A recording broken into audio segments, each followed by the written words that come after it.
All right, here's C Ionian, C major. Here's some of the chord symbols you might see when you're reading some charts. Check out the old video, it might help. Remember, Ionian is what? It's all the natural notes. It's all the white keys on piano. We're going to do that for guitar. 1, 2, 3, 4, 5, 6, 7, 8, or 1. Here's the little key for this chart. You can see what the layers mean. Now let's go ahead and jump right into this. So we have our first shape, which is C major. Now you can see the triad in layer 2. You can see how it fits right on top of that. So let's go ahead and play the triad. So that's a position we all learn, C shape. Now let's do the scale. Layer 6 has the fingerings.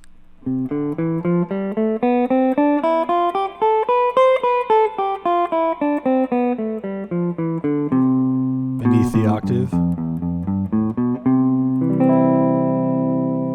Alright, now we're going to do the triad. Now notice how the triad fits right inside the position. And remember, the triad is what? It's 1, 3, 5. So, now let's go ahead and take layer 7 to show us the fingerings. We can go beneath the octave. So we're using all the 1, 3, 5 notes. Now let's go ahead and do the 7th chord. Well, there's our 7th chord. You can see how it fits right on top. Watch the how to play every guitar chord on my YouTube. So now I choose triad to major 7. Now let's do a major 7 arpeggio. Notice again, it fits right on top. 1, 3, 5, 7. Layer 8 has the fingerings. I messed that up. So let's do the arpeggio. So notice how it fits right on top. Layer 8 has the fingerings.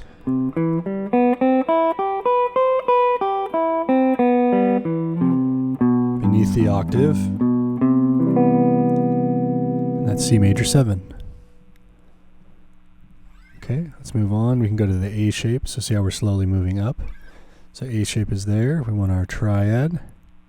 There's our triad.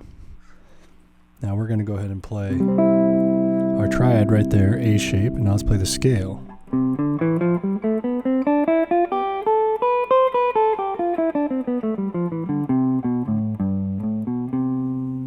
Now you can do the fingerings in layer 6. So go ahead and see that. Oh, for some reason there's a B flat in there. I don't know where that came from. Must have accidentally clicked. Alright, so there's our triad. Let's do the arpeggio for that triad. Layer 7 has the fingerings. There's different fingerings here. You can be lazy and do all 4 right there, or you can finger 2, 3, 4.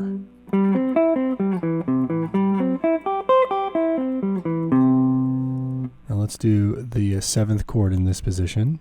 Notice how it fits right on top.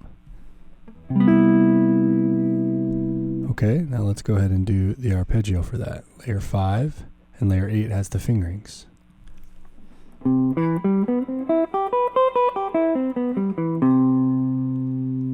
There's your 7th chord. Okay, so let's move on. See how we're slowly moving up the fretboard. This is the wide 3, which is what I call the wide 3 on the A string. Notice where all the natural notes, all the natural numbers, so no accidentals. I call this the wide 3 because it appears wide, and there's 3 groupings. So this is pretty much an A shape. It's kind of an in-between.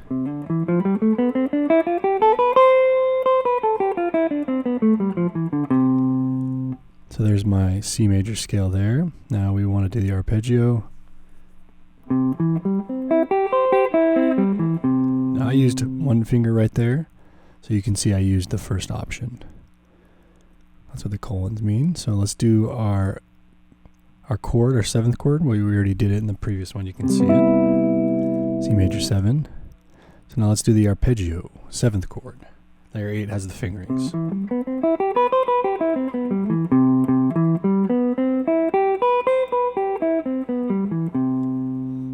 Alright, now let's move on to the next position. Still C major, remember. Notice the notes. We're G shape. So now we're at fret 8 roughly. Slide this over. Alright, now let's go ahead and do the G shape, C major.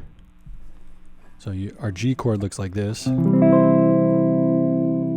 But it's from a C now, so it's C major. Now this fingering is very specific. Notice right there. So we want to do 1-4 to open us up. And then we can open us up on each side. So then we can really play. Now, let's do the arpeggio. Notice how it fits right on top. There's the fingering. Alright, now let's do the arpeggio for the 7th chords.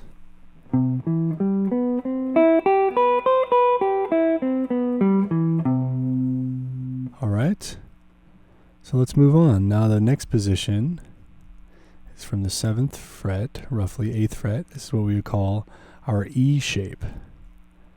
So our E shape is going to be, because of our E triad that we like to play, notice how that fits right on top, so that's our E shape.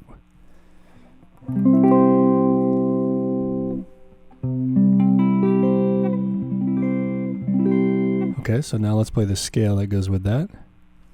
Fingerings in layer 6.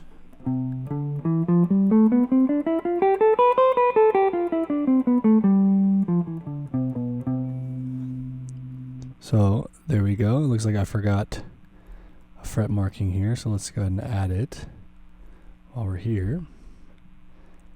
So I hope this helps you guys. It's very tedious on my end, but I think it's going to help a lot. So there's the that's the options for the fingerings right there. One more time.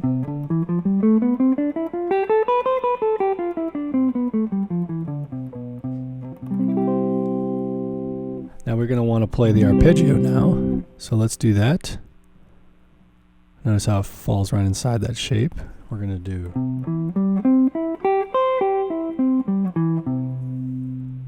so there's our E position. Now let's do the 7th chord. So let's try a major 7th chord, which we can get here. The closed position is what we call this position right here. You can finger it in 2 different ways. For some reason that's having a hard time coming up. So make sure you look at my hands there, and then move this up an octave. That G, we're going to move it up an octave. I call this closed position and open position, because you move this up. Some people call this drop 2, I think. I don't really like that, because you're not dropping anything. If anything, you're raising it. So that's already confusing. And this is not the second, it's the second note in the voicing, but it's the 5th. So I just like to call this an open position with the 5th up. So closed, open. That's what I have written there. Now let's play the arpeggio for that. So C major. Let's do that one more time.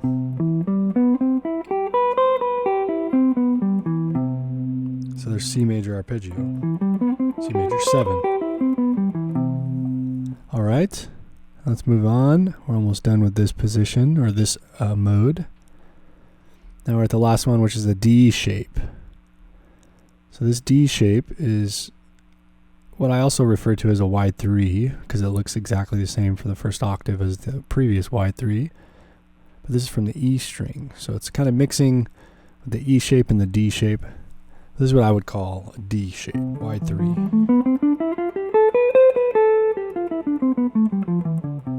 So let's do that again. So we have basically a little bit wider version, yeah? So let's move this over a tad. So wide 3, this is the D shape for C major.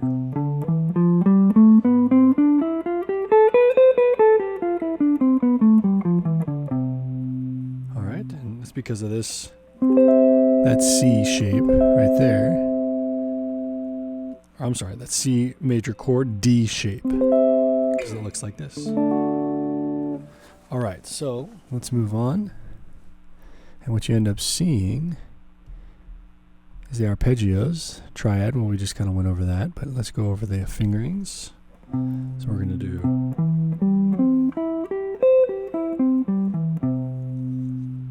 Alright, now let's do the 7th chord, arpeggios.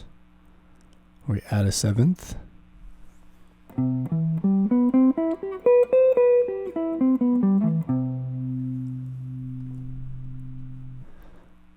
And then you'll see we get to the end, we repeat the same shape we did in the first octave. So notice how this is the exact same shape, but up an octave, as the first one. So if we go to the first one, all the way up top, notice how it's exactly the same shape, just down an octave. So once you hit that 12th fret, it just repeats, right? So be sure to watch the animation on YouTube. You can see a little fretboard animation that I had made that explains this idea as a visual. So now we play this all the way up the fretboard. So this is all the way up here.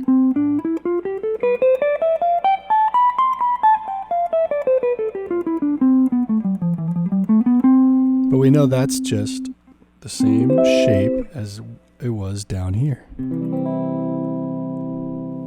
So we have repeated all the way to the end. Those are all the positions for C major, C major Ionian mode. So I hope that helps, and if you want access to the book, be sure to email me. And subscribe, comment, let me know what you think. Alright, so here's the ElectricLouieLand Guitar Book.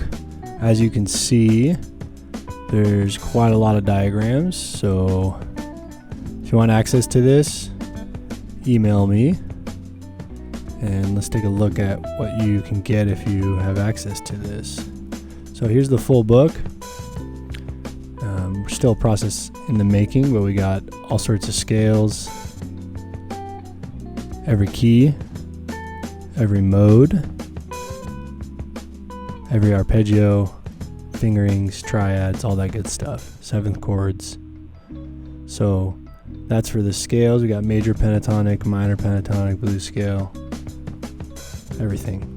So different kinds of lectures. There's different layers, but let's move on from scales. There's chord lectures, different things you can have access to, blues, major and minor, tunes, secondary dominance, parallel keys, so all this good stuff. So email me if you want access, and be sure to subscribe on YouTube, and comment, let me know what you guys think. I hope this helps.